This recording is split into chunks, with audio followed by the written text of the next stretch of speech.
Welcome to my second devlog video. Thank you for all the people who watched that last video. You guys are all very cool. Very cool.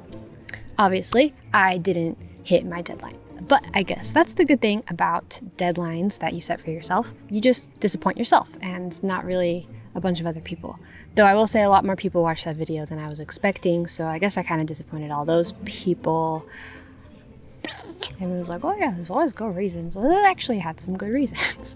First off, I got like really sick 3-4 days before the deadline, which everyone knows is when the most work gets done. I was on some medication that made me super loopy. The code I wrote is completely unintelligible now. Second, Godot 4 is still in beta.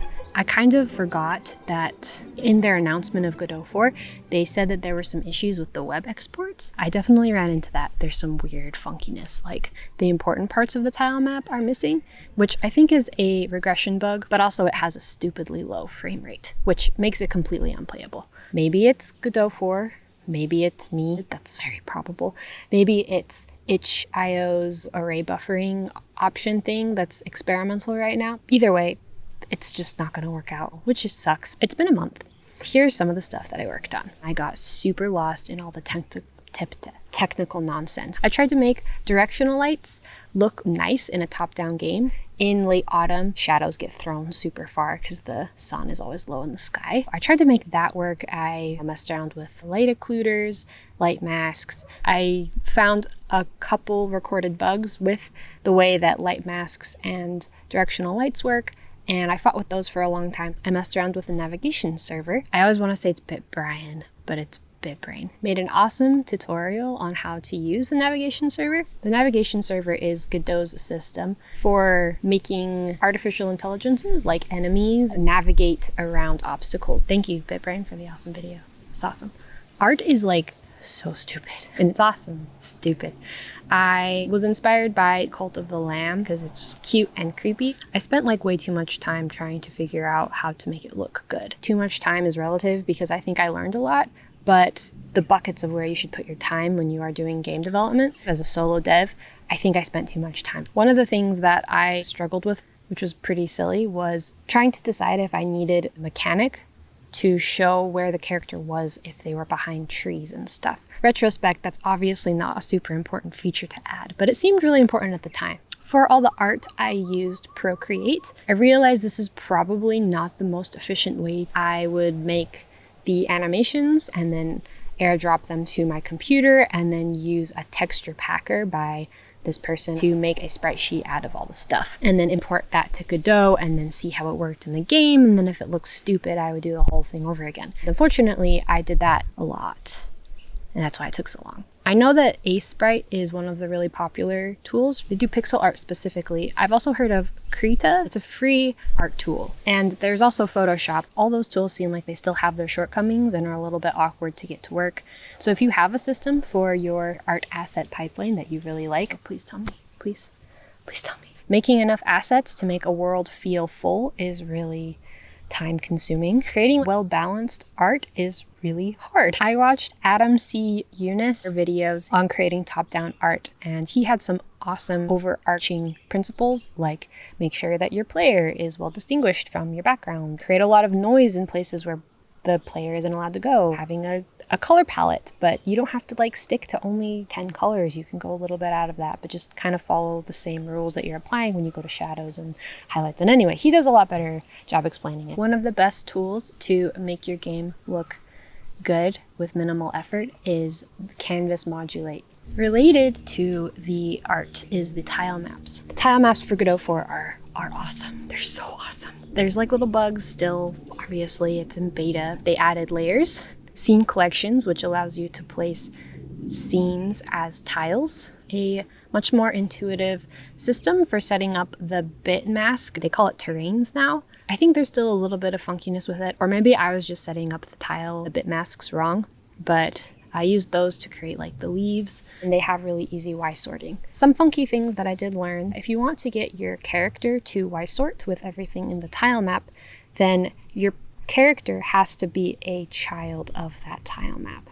Tile sets need a little bit of a margin around the edges so that there isn't like weird glitching or flickering between the tiles in the game. The reason this happens, that flicker, is because I think that the tile tries to read from the outside of the tile size. So if your tile size is like 64 by 64, when your character is moving around, sometimes it'll try and read like that 65th pixel. If you don't want like that ugly line artifact, just give the tiles a margin of 1 pixel and say that your tiles are 63 by 63. I made a dialogue system. It was inspired by A Night in the Woods. I like their little dialogue box. Area triggers were kind of like the main way that I did anything, especially in the intro scene and the intro witch's house scene. About a week and a half before the deadline that I didn't hit, I kind of pivoted into doing a survival zombie gameplay type of thing. And I made a day-night cycle, I made a wave system for the enemies to come out, and I focused a lot more on trying to balance the attacks that the player had and the attacks of the enemies and the speed of the enemies, the timing of enemy spawn. And honestly, like, balancing stuff just takes a long time. It took me a day to make the mini game of getting out of the witch's house, which is just a little slider game. It took me 5 days on and off trying to figure out how to make the difficulty balance better, and it still really sucks. And then 3 or 4 days before the due date, I got super sick.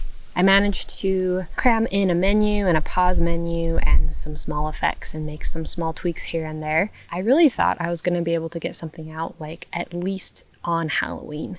And then I ran into the whole exporting fiasco. Exporting was a massive failure. It's been raining on and off out there. Unfortunately, it is really hot and not as pretty shooting on the porch. Oh well.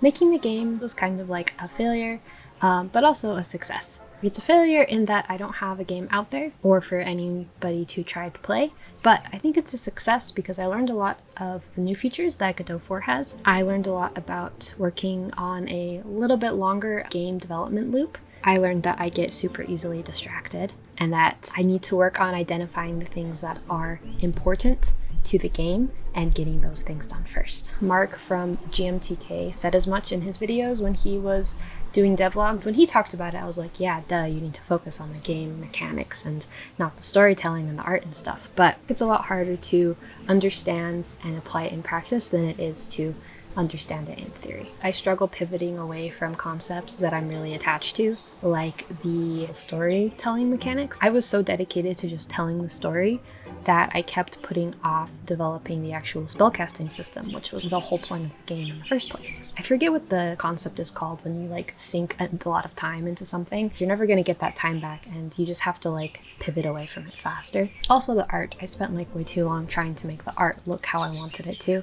I think that I also struggle at creating mechanics and gameplay that feels really snappy. Making a game that feels good and snappy and reactive to play is something that really separates good games from really, really great games. And it doesn't mean that the mechanics have to be super complicated. I think it just means that they have to be super deliberate in what they're doing.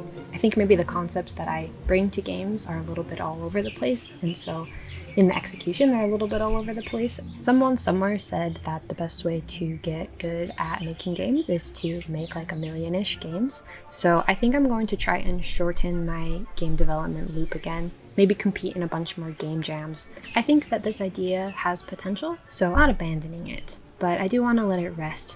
I am pretty tired of it right now. Learning new stuff is really hard and really fun. I'm really excited for where Godot 4 is going to go. If you have any ideas or thoughts about where you'd like to see this game go, drop a line.